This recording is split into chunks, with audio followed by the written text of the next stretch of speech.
Before this negotiation begins, I wish to tell an allegory to the two of you.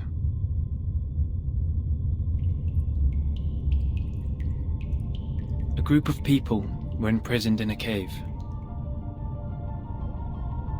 Behind them, there was a fire. Before them was a tall, solid wall. Their legs and necks were chained and fixed, so they were constrained to look nowhere but to gaze at the wall in front of them. When they dropped their eyes, they saw their own body. When they looked up, the flickering light of the fire fell over them, and they only saw the shadows of what was passing behind them. No one had lived one day outside the cave. The shadows cast on the wall all there was to be perceived as reality. They had no knowledge of the real world. One day, one of them escaped from the cave, walked into the light, and saw the true world with his own eyes for the first time. Everything he saw or felt in the cave was nothing more than a mere shadow of the object's true form.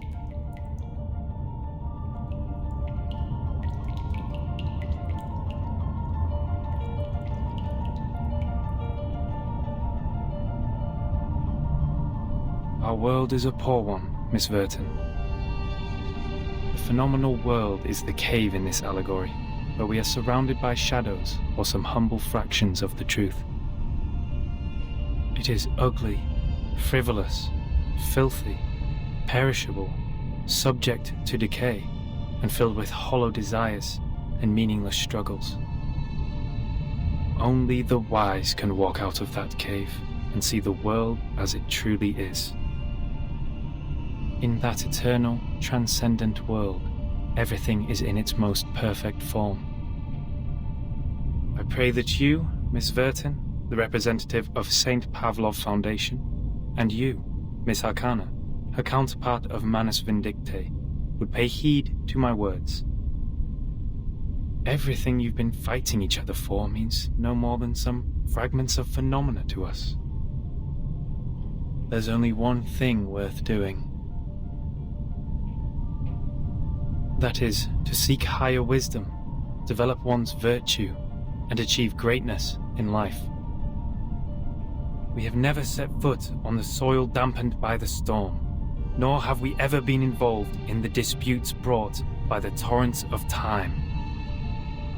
I beg you, do not take your conflict in the phenomenal world into the realm of truth.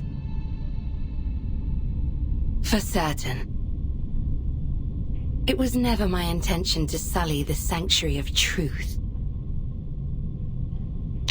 Then, to prevent a situation like this from happening again, I would like to ask you two to carve your names on these 2 stone bangles and drip a drop of your blood on each of them.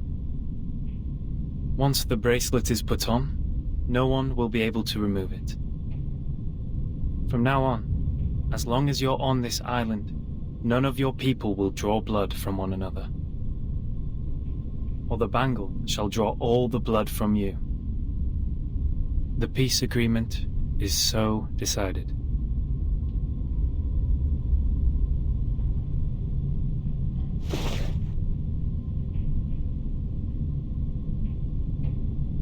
I appreciate that. I'll sign it.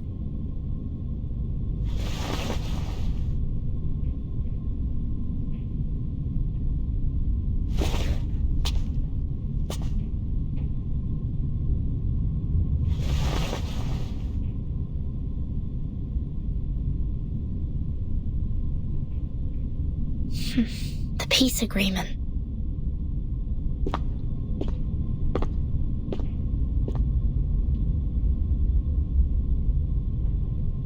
Lady Vertin, we meet again. I wish the best to thy friend. She's doing well, thanks to you. You're most welcome.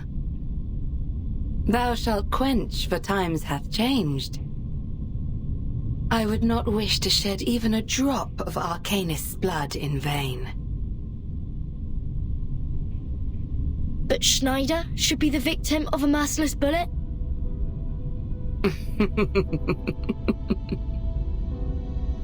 Vertin, my pitiful child. Did you forget? That merciless bullet cameth from a gun never belonging to me.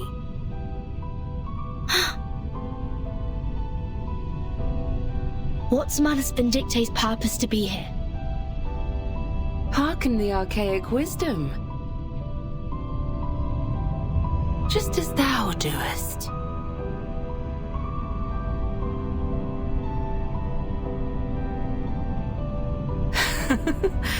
I am not surprised.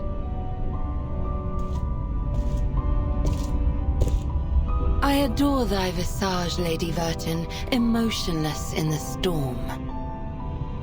Alas, no man shall bravest the storm and live, including thee.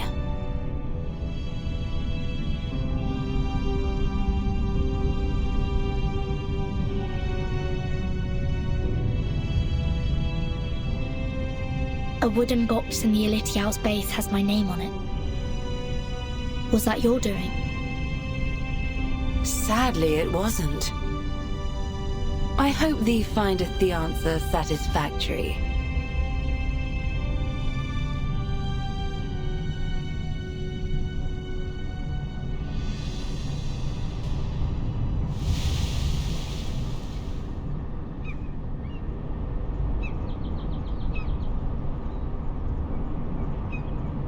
It's burning.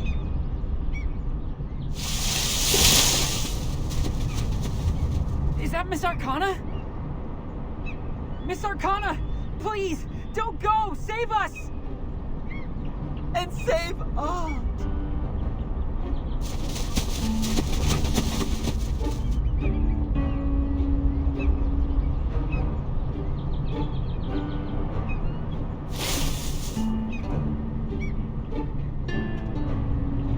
No! Come back! Come back! You ignorant foreigners! I just started introducing vectors and matrices, and that's the most interesting part! Vertin! Great! You always show up at the right time and right place! Stop the masked people! Whatever it takes!